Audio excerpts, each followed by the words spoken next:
Now that we've done a second deep dive into Sun and Moon, it's finally time to give a much needed part 2 to Pokémon X and Y. If you saw the first part, you'd already know that X and Y had a ton of scrapped content. In fact, during the Terra Leak era, most of the buzz was actually centered around X and Y, mainly because the Gen 6 files was some of the biggest in the entire leak. Now, while we did cover a lot in part 1, and in a separate video titled The Masuda Files, there's still a bunch of cool stuff I've discovered since part 1 dropped, that I've been waiting to talk about for months. So, without further ado, let's dive right in. We're starting this off by rewinding a bit. If you saw the Masuda Files video, you'll remember that we covered the original titles for X and Y, which were Pokémon Evolution X and Pokémon Evolution Y. While I showed the full page which involved the design philosophy behind the X and Y name, I forgot to highlight one very crucial detail on that same document. And I quote, "There are Pokémon that only evolve under X, Mewthree only under X, Mega Charizard only under X, etc. And there's a lot to unpack here. First off, Mewthree. Notice how they don't even say Mega Mewtwo. It just says Mewthree, as if it's a completely separate standalone Pokémon. Keep in mind, this was from January 6, 2011, shortly after Black and White released. The topic gets even more interesting when you recall the Black and White deep dive, where we talked about the scrapped concept known as Awakened Mewtwo. It's likely this additional awakened form of Mewtwo made its way into the Genesect movie as the new Mewtwo form, and at some point during the Generation 5 era, Game Freak internally viewed it as Mewthree. Potentially this would have been introduced in Black 2 and White 2. But eventually this temporary awakened Pokemon concept might have evolved into the foundation of Mega Evolution in Generation 6. And in doing so, the concept of the awakened form that Mewthree was supposed to introduce in the movie was then retconned into Mega Evolution during production. This is probably why Mewtwo was able to transform into its Mega form without any Mega Stone or any trainer. I think it's very likely that this was supposed to be the official Mewthree form.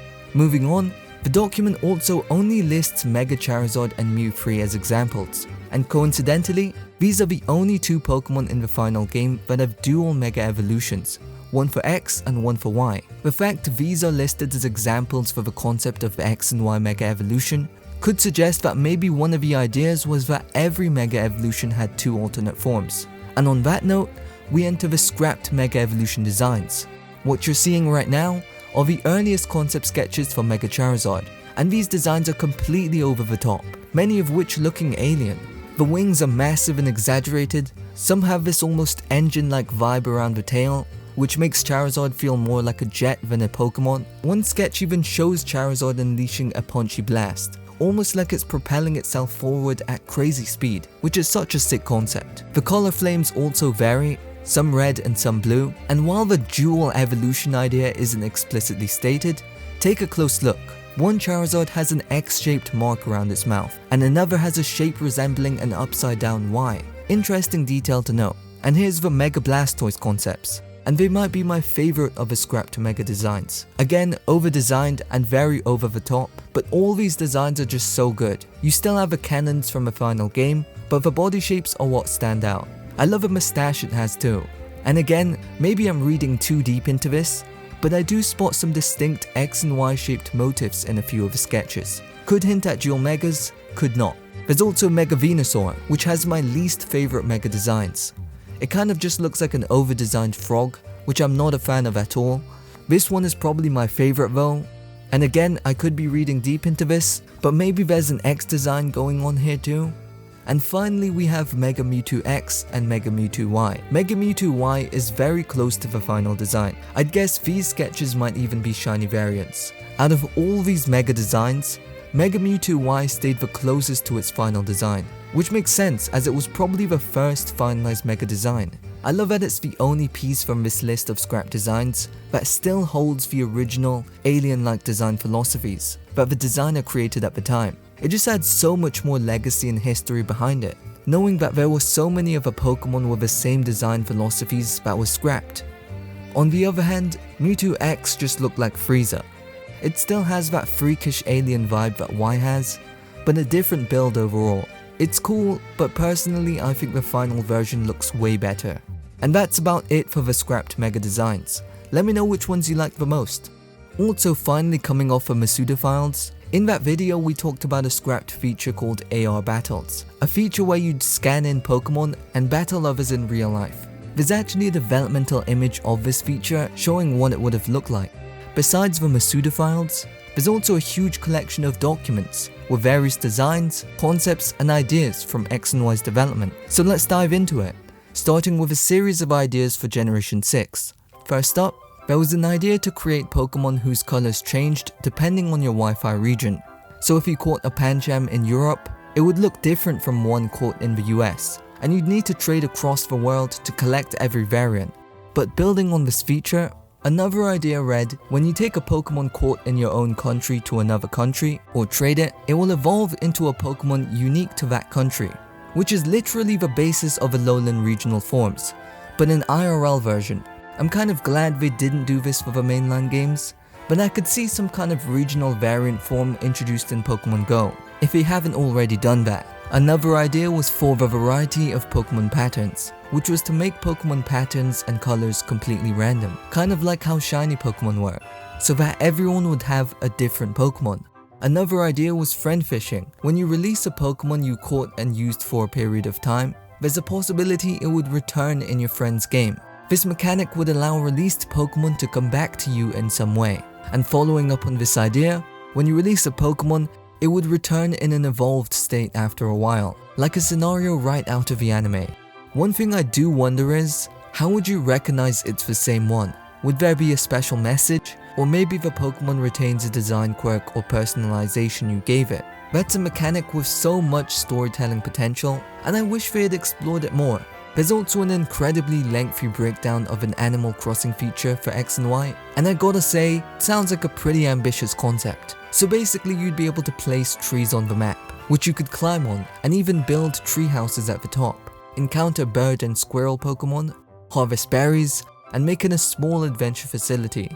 Tree climbing would be a core part of this whole feature. They would be scattered across a field, and climbing them would unlock various perks, like revealing the Pokemon distribution in your area. You'd be able to gather people in the town and develop it, which sounds similar to the scrapped Animal Crossing-like feature from Generation 4. It also says Pokemon Nature Park here, unsure if that's the name of this whole mode or this specific feature, though it kind of reminds me of Pokemon Pelago. Completing certain missions would allow you to build certain structures. And this part is interesting. Since there are lots of castles in Europe, it seems like you'd be able to build your own castle and customize it. And that's it for this page. There's also a whole document outlining a concept for the direction of Pokemon Cries. First off, it says that the Pokemon Cries would be renewed. What this likely means is that Game Freak originally planned to update the cries of older Pokemon, especially from Gen 1, which still have their original Game Boy cries to this day. The philosophy behind this idea was, as Pokemon graphics become fully 3D, the graphic expression of a Pokemon itself will become richer, and there will be a tendency to pursue realism in the Pokemon world. We aim to pursue a more realistic expression than before.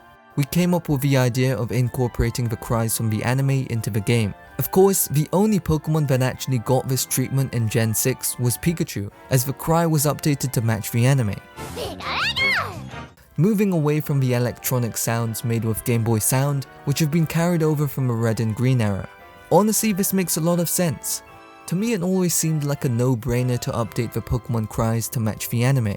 But at the same time, part of me sees the art in maintaining the exact Game Boy sound from the original games, especially when it got to shine in later generations like Gen 7, where we saw a lot of Kanto Pokemon. It's a level of dedication I could admire from Game Freak, given they have no reason to stick to the Game Boy cries, and the anime voices are infinitely more recognizable. Another idea was giving Pokemon speech abilities. Pokemon would be able to learn human language, starting by mimicking and eventually speaking appropriate words to communicate their status to their owners. It's a bit of a strange idea, but I like how again it ties the anime and the games together just a little bit more, especially with Meowth learning how to speak English. The battle system had some ambitious ideas too, like freeform battles. Basically the idea was that Pokemon would be able to move around during battle, kind of like what we see in Legends Arceus. They'd look around and wander around, and depending on the Pokemon's bond with the trainer, the placement would change. Another cool feature was voice commands. You could command moves in battle by using your voice, just like how trainers do in the anime. The devs noted that localization made this idea tricky, especially with different languages and probably voice recognition accuracy. Pokémon Matchmaking was another idea, a mode that would let you match up with other players' games, and if the compatibility was strong, an egg would hatch immediately, and both players would receive the hatched Pokémon. Sounds like a pretty fun social mechanic.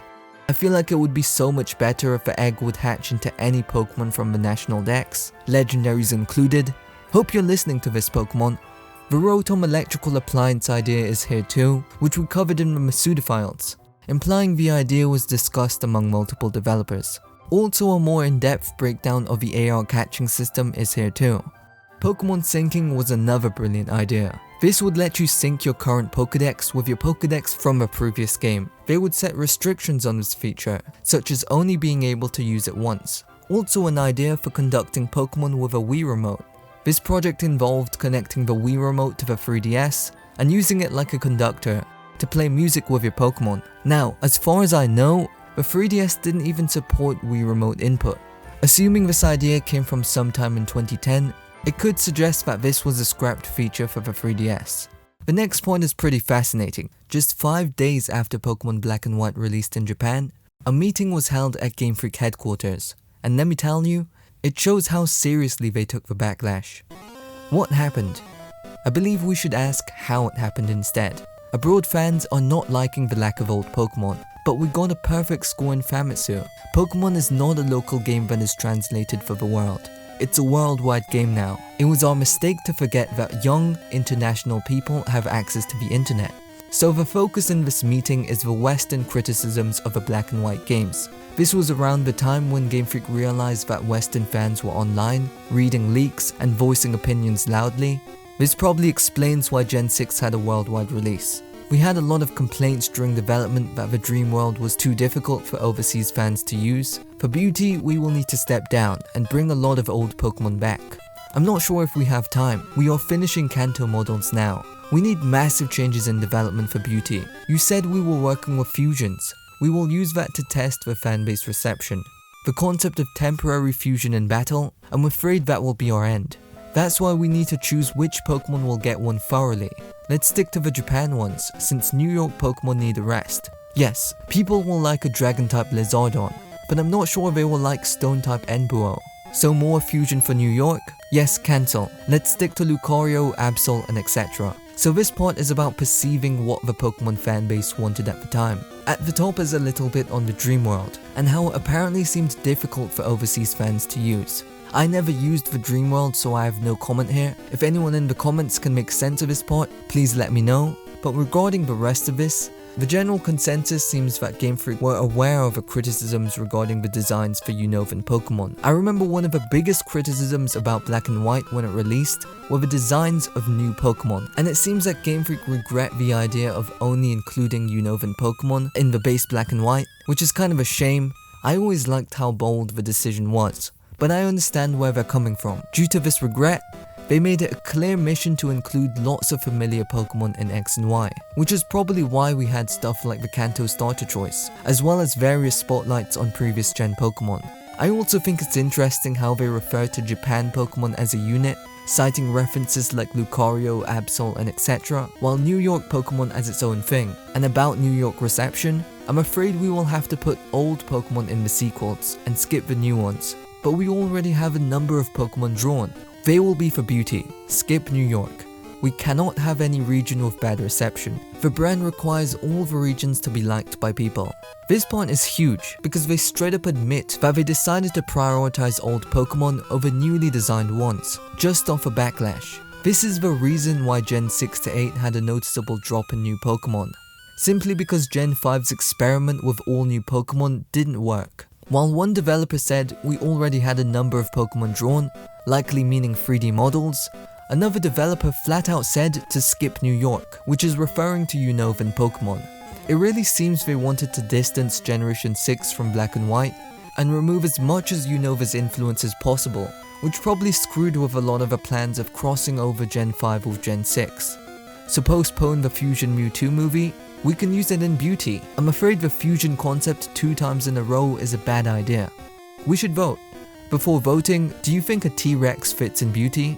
we will politely ask for all the new designs in the sequels to be redone to fit beauty. So here they're discussing the Mega Mewtwo movie from the Gen 5 era. Based on the wording, it seems uncertain if they originally even planned to add it to Gen 6, which could add some fuel to our discussion from earlier, where maybe midway through production of a movie, Awakened Mewthree was retconned into Mega Mewtwo Y. The mention of a T-Rex inspired Pokemon is interesting too, because as we know, that became Tyrantrum in the final game. And from that last line, it sounds like a lot of the early Gen 6 designs were completely overhauled in response to the Gen 5 backlash, which could explain why the scrapped Mega designs were toned down too. And the final versions are a lot more familiar to the original Pokemon. Now I want to get into the looser section of our video, where we just go over all of the new stuff I found, starting with Rhyhorn Racing. So I came across a full 4-page presentation on this, dated May 14th, 2013, just a couple months before X and Y released. Page 1 lays out the vision. This was meant to be the Pokemon version of Mario Kart, literally a racing game that would be a Pokemon variation of a Mario Kart engine. What makes this scenario so interesting is that Pokemon and Mario Kart are both under Nintendo's umbrella, so unlike other Mario Kart knockoffs that have to start from scratch, Pokemon could have actually used the Mario Kart engine. They have access to the same tools, developers, and even engine code if they really wanted, which creates the question, so why doesn't Pokemon have its own racing game? The answer is probably because Nintendo is trying to preserve Mario Kart as its one and only flagship racer. One premium racing game with a Nintendo magic that no one else can create, which is probably why an idea like Rhyhorn Racing would have been shot down. Back to the document, it describes a racing game where you ride Rhyhorn, noted that you could only ride it in some places in XY. It also says Rhyhorn and player synchronize, which is a bit vague on its own, but then we get the bond with Rhyhorn controls the race. So it seems the stronger your bond with Rhyhorn, the better your performance. Unsurprising that it's using a bond system, which is a theme heavily pushed in Gen 6. Page 2 asks, what kind of race? And gives us some bullet points. Races unfold like Mario Kart, destroy the obstacles on the course, accelerate speed with synchro with Rhyhorn, and live commentary to liven up the race. Live commentary is something we haven't really seen in Mario Kart or even its knockoffs. I imagine it gives the game more of a sports game vibe, which fits with how Rhyhorn Races is presented in the Pokemon world. Then at the bottom of the page it says, participate in the race like Mario Kart. Number 1 in the Kalos region. Become a Rhyhorn racer. Page 3 talks about online multiplayer, where you'd race against other players in real time. Then page 4 brings in concept art. You can clearly see obstacles on the course, an item slot in the top left corner, and that's pretty much the breakdown of a Rhyhorn race presentation. One thing to mention, this idea did end up in the anime very early on. Episode 7 of X and Y was all about Rhyhorn Racing. Given how late this presentation was made into development, it's likely this idea was created while the episode was in production and served as the inspiration for the in-game idea. Maybe it was even a concept for a rumored Pokémon Z, or the X and Y sequels. I also came across a list of feature pitches that were completely scrapped. First up, there was a cut battle facility. Not much else is noted about it, but we know that South Kalos was supposed to house some kind of battle frontier-like area. I don't think anyone has ever made this connection, but I believe the concept of the ORS Battle Resort came from the South Kalos Battle Island. Next, secret bases were planned. They officially returned in ORS, but this note suggests they originally intended to come back first in X and Y.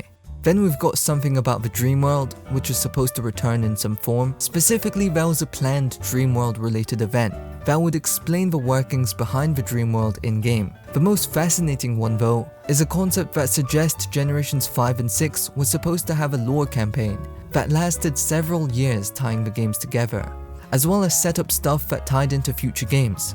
It seems that following on from Black and White, ruins would be set up within the world. These would likely be lore ruins that the player would have to decipher, using a set of ancient characters. The ancient characters wouldn't change, but the decipher method would be changed. For example, something impossible to decipher in X and Y would be revealed in a future generation. Sounds like an amazing idea. It's almost like building an archaeological storyline across generations, slowly unraveling secrets of a Pokemon world, an evolving mystery. hinted at in Generation 5, expanded in Generation 6, then fully explained in later generations. Crazy storytelling. Finally, there's a pitch which would have been a town run entirely by Pokemon disguised as humans, most likely Ditto playing the roles of people. Based on how heavily these pitches tie into Generation 5 mechanics and lore, I believe this batch of ideas came very early in Gen 6's development, probably in the months before Black and White released, and when Game Freak was still debating whether to ride out Gen 5's soft reboot wave. Some of these ideas, especially the ruins and lore arc, feel like they came from a place of wanting to make Black and White a launching pad for a bigger, connected universe. Following up on part 1, let's dive into some Gen 6 concept art and scrapped visual ideas. Some of these images reflect the dystopian, almost sci-fi vibes we discussed in part 1, while others stick to a more grounded, present-day feel. What's especially interesting is how some designs stayed very close to the final game, while others were completely reworked or never used at all. I feel like the Pokeball Factory maintained the closest vision from the original concept to the final game, and here's some detailed concepts of Coumarine City. Makes you wonder how it would have looked in modern Pokemon games, and not on a grid-based world like X and Y had. The vehicles also have this stylish, futuristic vibe to them. The Snowball concept art looks insane too, and it almost looks like the floor would have been a frozen lake. There's also this loose piece of what looks like a diving concept for X and Y, but not a traditional Pokemon dive. It's more like a deep-sea submarine exploration concept. As of now, I haven't seen a description attached to this concept art. I also found some interesting storyboards, like this one, a storyboard for Pokemon Evolution. Unlike the final game, this cutscene shows Pokemon physically shape-shifting in real time, kind of like how it does in the anime. Would love to see this in a new Pokemon game. There's also a cinematic storyboard of Lysander, showing him activating his mechanical arms, which looked very much inspired by Dr. Octopus. In the final game, he just appears with the arms already equipped.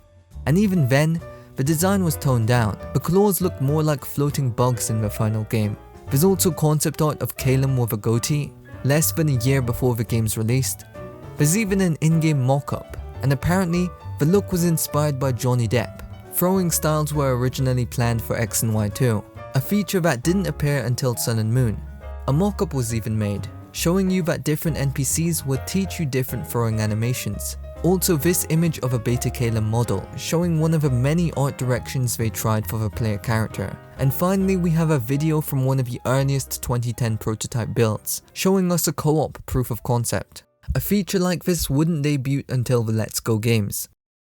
Now we get into the beta build section, with footage courtesy of our friend DeBomb. Honestly, there's so much stuff in these builds that I'll probably make a dedicated video at some point, but for now, I want to highlight some of the most notable things I came across, like the title screen animation from March 7th, 2013, where Xerneas is tweaking out, or the fact the roads in Lumio City were slightly darker at this point in development, and the Pokemon War animatic from the end of January in 2013. What's interesting here is during the scene where the ultimate weapon launches, there's a map view of Kalos, but the surrounding areas feature more detail. Geographically, this would be part of a Galar region, and this would be part of a Paldea region, whereas in the final game it just shows the Kalos area. And here's how the art style looked in the September 30th, 2011 build, along with a glimpse of Vanillville town. The UI also looked very different. I wonder why there was a black and white theme here. Even the battles look completely different. And speaking of battles, the Horde system looked way more chaotic. Pokemon were just scattered across the battlefield, not really lined up. It suggests that they would move around mid-battle, which is an idea we covered earlier in the video. And here's how Vanillville town actually looked in motion. There's even Route 1 and Aquacord town here too. The design stayed mostly the same, but the water looked absolutely gorgeous here. Route 2 had a slightly more dynamic shape to it. It's kind of sad how it was pulled back, since I really like this beta route. There's also this ledge, which could mean that Skiddo was supposed to be Freeform ride Pokemon that you'd use to hop over it. Especially if you had access to a ride Pokemon early on, this feels like the perfect place for a tutorial moment. One battle features Zekrom towering over Pikachu, and it looks amazing. It seems like Game Freak were playing with the idea of true to size Pokemon battles. Santaloon Forest was even modelled here too. Unfortunately, that's as far as the maps take us, though it's still pretty impressive seeing just how much progress was already made, especially while Black 2 and White 2 were still in development. Lastly, from the January 31st build, it seems you were able to customize the player's eyes. And with that, we've covered everything I wanted to explore in part 2. While there probably won't be a collective part 3, I'm sure I'll make more dedicated videos as I keep learning more about X and Y's development, so subscribe not to miss anything. But I said it in part 1 and I'll say it again, I think X and Y are the most underrated Pokemon games. I'll always be a diehard X and Y fan, especially now that I've learned more about the development. I feel like it deserved way more content than what we got, and that's exactly why I can't wait to play Legends EA. Thank you for watching, don't forget to leave a like, subscribe and share, and I'll see you in the next one.